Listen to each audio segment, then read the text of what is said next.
Olá! Sabe aquela luta que a gente trava por dentro, aquela tempestade que parece que nunca vai passar? Pois é, hoje a gente vai mergulhar numa história incrível que ensina exatamente como encontrar paz no meio do caos. E a grande questão é essa, né? Como é que a gente faz para vencer essa batalha que parece não ter fim contra o pecado? A resposta, por incrível que pareça, pode estar numa noite de tempestade que aconteceu há muito, muito tempo. Então, vamos lá.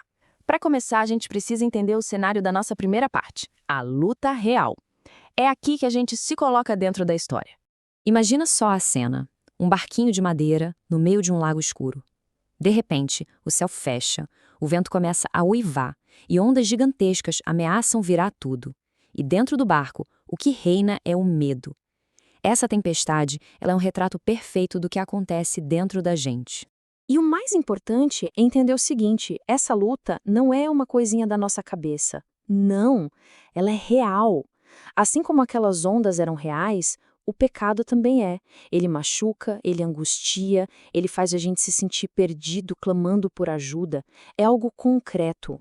E é bem aí no pico do desespero que a história tem uma virada de chave.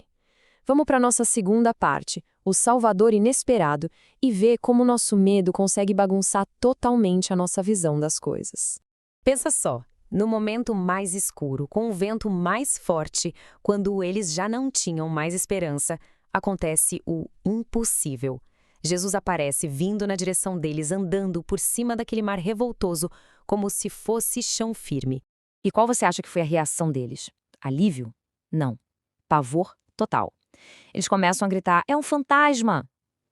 Olha que loucura. O medo foi tão grande que transformou a única fonte de salvação deles numa fonte de terror.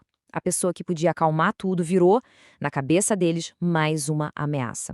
E a primeira coisa que Jesus faz é simplesmente genial. Antes de acalmar o vento, antes de acalmar o mar, ele acalma o coração dos discípulos. Ele lida primeiro com a tempestade de dentro. Calma, pessoal, sou eu, não tenham medo. A paz no coração vem antes da paz lá fora. E essa calma que Jesus traz abre a porta para o momento mais emblemático da história. Agora a gente entra na terceira parte, para entender a conexão poderosa entre fé e foco. Olha só essa sequência, que é um verdadeiro passo a passo do que acontece com a gente. Primeiro, Pedro, cheio de fé, pede para ir até Jesus. Segundo, ele bota o pé para fora do barco e, por um instante, faz o impossível, ele anda sobre as águas. Mas aí, ponto 3, a distração. Ele tira os olhos de Jesus e olha para o tamanho das ondas, para o barulho do vento. E a consequência? Imediata. Começou a afundar. E o que isso quer dizer na prática? É muito simples. A fé que sustenta a gente em pé é totalmente determinada pelo alvo da nossa visão. A vitória de Pedro durou o tempo exato em que os olhos dele estavam cravados em Jesus. No segundo em que o foco mudou para a tempestade, a fé balançou e ele afundou. Tá, mas e aí? E quando a gente falha? Quando a gente desvia o olhar e começa a afundar, como Pedro? É agora que vem a parte mais incrível e encorajadora da história. Na nossa quarta sessão, a mão que salva. No momento em que Pedro sente a água gelada subindo, ele faz a única coisa que podia ser feita. Ele não tenta nadar, não se desespera para voltar para o barco. Ele simplesmente grita a oração mais curta e talvez a mais poderosa de todas: Senhor, me salva. E a resposta é na hora, prontamente. Não teve um espera um pouco. A graça de Jesus foi mais rápida que a falha de Pedro. No exato instante em que ele clamou, a mão do Salvador já estava ali, firme, para segurá-lo. E aqui a gente chega no coração de tudo isso. A gente vive com duas realidades acontecendo ao mesmo tempo. De um lado, a nossa fraqueza. Sim, ela é real. A gente afunda. O pecado derruba a gente. Nossas falhas existem. Mas do outro lado tem uma realidade muito maior, a da graça. Enquanto a gente está afundando, Cristo está nos segurando. A pergunta é, em qual dessas duas realidades a gente vai colocar o nosso foco? Jesus olha para Pedro e diz: homem de pequena fé, por que você duvidou? Mas repara num detalhe fundamental. Ele fala isso enquanto está segurando a mão de Pedro com firmeza. A lição aqui é transformadora.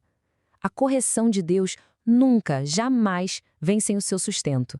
Ele corrige sim, mas não solta sua mão. Com essa imagem poderosa em mente, a gente chega ao final da história e ao seu resultado surpreendente na nossa última parte, a paz na tempestade. Vamos lembrar de um fato bem simples, mas que faz toda a diferença. Quando Pedro decidiu sair do barco, ele foi sozinho. Mas olha a beleza disso. Ele volta para o barco de um jeito completamente diferente. Ele não volta sozinho e envergonhado, ele volta de mãos dadas com Jesus. De um jeito meio maluco. Foi a falha dele, o momento em que ele afundou, que gerou uma proximidade com o mestre que ele não tinha antes. E o resultado final? Paz. Assim que Jesus entra no barco, a tempestade acaba. Fim. O que acalma a nossa vida não é a ausência de problemas, mas a presença de Cristo bem no meio deles.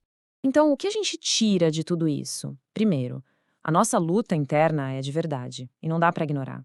Segundo, o medo faz a gente ver Deus de um jeito todo torto. Terceiro, e talvez o mais importante, a vitória não está em focar na luta ou na nossa própria força, mas em manter os olhos firmes em Jesus. E por fim, a lição mais doce. A graça de Deus sempre vai ser mais real e muito mais rápida que qualquer falha nossa. E para fechar, fica essa reflexão. Na sua vida, hoje, agora, o que tem parecido mais real para você? A força da sua tempestade ou a presença do Salvador caminhando sobre as águas na sua direção? A resposta para essa pergunta pode de verdade mudar tudo. Manual Yahweh, Histórias Bíblicas.